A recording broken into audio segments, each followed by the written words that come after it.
لله وكفى والسلام على المرسلين أما بعد فأعوذ بالله من الشيطان الرجيم بسم الله الرحمن الرحيم يريدون ليطفئوا نور الله بأفواههم والله متم نوره ولو كره الكافرون.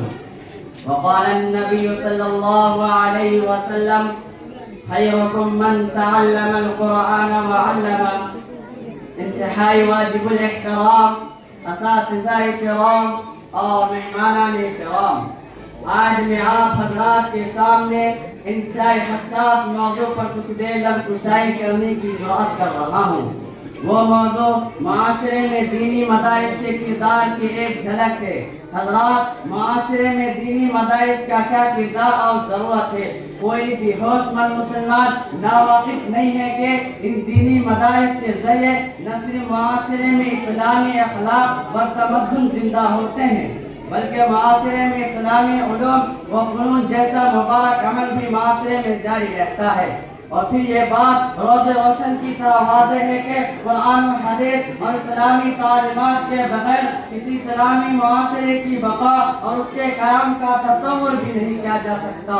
اور دینی مدارس کا مقصد اس کے سوا کیا ہے کہ قرآن و حدیث پر گہری نظر رکھنے والے علماء اور علوم سیاح میں دستخط رکھنے والے رجال کار پیدا کیے جائے، جو آگے چل کر مسلمان معاشرے کا اسلام سے ناطہ جوڑے اور مسلمانوں میں اسلام کی بنیاد اور ضروری تعلیم عام کرنے اور اسلامی تہذیب و تمدن کی عملی صداقت و حقانیت کو اجا کرنے کا فریضہ انجام دے۔ اور بلا شبہ یہی مدارس اپنے اس بلند مقصد کے حصول میں ایک بڑی حد تک کامیابی ہے۔ اور حقیقت بھی یہ ہے کہ آج پوری دنیا میں خصوصاً برصغیر مصر و پاک میں اسلام کی جو روشنیاں نمایاں نظر آتی ہے، در حقیقت تو انہی مدارس کی وجہ سے ہے۔ تبھی تو شاعر نے کیا خوب کہا ہے، جنت کے نظارے یہ مدارس ہے، علم کے گہوارے یہ مدارس ہے، سلطان اگر چاند ہے علم و عمل کا تو اس کے ستارے ہیں۔ یہ مدارس حضرات اسلام کی ترویج و ارشاد میں مدارس دینی کا بہت شاندار تاریخی کردار رہا ہے، اور معاشرے میں دینی مدارس کی ضرورت اور حفاظت کی ایسی واضح روشن حقیقت ہے کہ جاہل سے جاہل آدمی اس کا انکار نہیں کر سکتا۔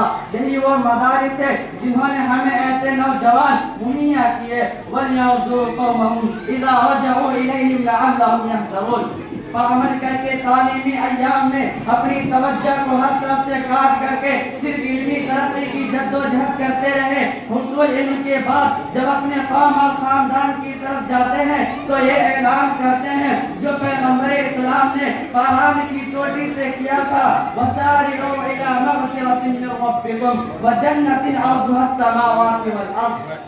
جو اپنے قوم اور خاندان سب کو عذاب الہی سے ڈراتے ہیں، جن کے نتیجے میں معاشرے میں بکا اور فساد ختم ہو جاتا ہے، معاشرے کی فضا دین کی روشنی سے چمک اٹھتی ہے، عوام کے عقائد و عبادت درست ہو جاتے ہیں، حلال اور حرام کے مسائل سے واقف ہو جاتے ہیں۔ جی ہاں، یہی وہ مدارس ہے جنہوں نے ہمیں ایسے نوجوان دیے جنہوں نے ہر دور میں امت کے ایمان اور اسلام کی حفاظت کی، اور امت کی ضرورت کے لیے ایسے افراد فراہم کیے جنہوں نے اسلام کا بول بالا کیا اور باطل کا منہ کالا کیا۔ قرآن کہتا ہے وَقُلْ جَاءَ الْحَقُّ وَزَهَقَ الْبَاطِلُ، سمے آیا گیا جس کی چمک دھمک آج پوری دنیا میں نظر آ رہی ہے۔ الغرض دینی مدارس کے بغیر معاشرے میں امن و امان کا قیام اور اسلامی تخصص کی بقانا مشکل نہیں بلکہ ناممکن ہے۔ تو پھر میں کیوں نہ کہوں علوم نبوت سکھائے مدرسہ، حسینہ ہے جنت دکھائے مدرسہ، عقیدت کی نظر سے دیکھے تو جانے حفاظ علماء عطائے مدرسہ۔ یہ دنیا ہے فانی، اسے بے غرض ہو کر سبق آخرت پڑھائے مدرسہ، سبق آخرت پڑھائے مدرسہ، عداوت کی نظروں سے دیکھے تو جانے حفاظ علماء عطائے مدرسہ، راتوں میں حدود چراغ محبت جلائے مدرسہ۔ وآخر دعوانا الحمدللہ رب العالمین۔